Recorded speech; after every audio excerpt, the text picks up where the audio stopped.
We are joined now by Republican Senator Bill Cassidy of Louisiana. Senator, thank you so much for taking the time this morning.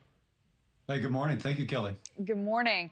You know, I'd like to start with President Trump now endorsing the House Republicans' budget proposal instead of the two-bill plan that's in the Senate.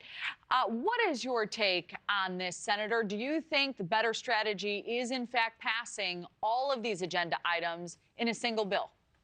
Well, whether it's one bill or two bills, the important thing is to advance the agenda, to do something which is positive for the American people, for making sure we all have access to the American dream. Now, it may be one, it may be two. If it's one, so much the better. But if one cannot be put together, then there could be a plan B, and I'm okay with that. You know, part of the split by the Senate was to quickly increase funding for border security and defense, as you know, leaving out tax cuts to essentially be hashed out later. Do you foresee any delays with the House proposal? Well, anyone who knows what's going to happen in the House should be at the track right now, betting down on the Daily Double. They got very thin margins, and so what Mike Johnson's trying to do is to find just a squeaky clean, just right, and more power to him. So I don't know if the issue is whether it's one bill or two bills. I think it's the issue of accomplishing something which helps fulfill the possibility of the American dream for our country. And so how we get there, I think is all process, and I'm not sure is as important. So I also wanted to get your take on the confirmation of the president's cabinet. You're the chairman of the Senate Help Committee, set to consider the nomination of Linda McMahon for Secretary of Education. And today, does she have your vote, Senator? Yes, she does. I think she's the right person for the job.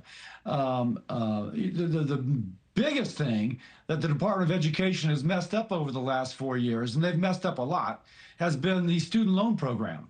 Both in terms of spending so much money on an illegal process by which they hope to forgive the student loans, transferring the debt from people who willingly took it on to people who never took loans or paid them back.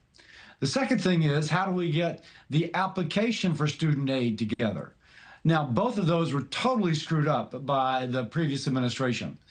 She, with her experience in the Small Business Administration, handling lots of loans, is, I think, very well equipped to straightening those two things out. And then lastly, literacy, big importance of mine. Dyslexia, 20% of the population is dyslexic. We've spoken about that. She's concerned about literacy. We saw scores decline under the previous administration. I think she'll bring the right focus to help those improve once more. Well, let's address the elephant in the room as well. You know, as you know, the White House is pushing to dismantle the Department of Education, with the president even saying this about his hopes for McMahon. Linda, I hope you do a great job and put yourself out of a job. I want her to put herself out of a job. So how do you see this playing out, Senator? What's the likelihood this ends without a Department of Education?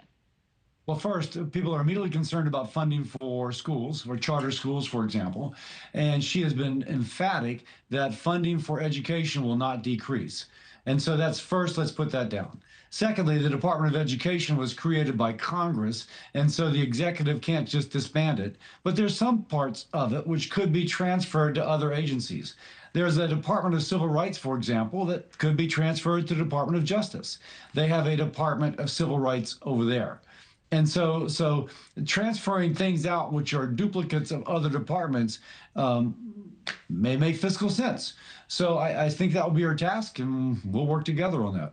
Thanks for watching, everybody. Go to joinnn.com to find NewsNation on your television provider. Also, don't forget to click that red subscribe button below to get more of NewsNation's fact-driven, unbiased coverage.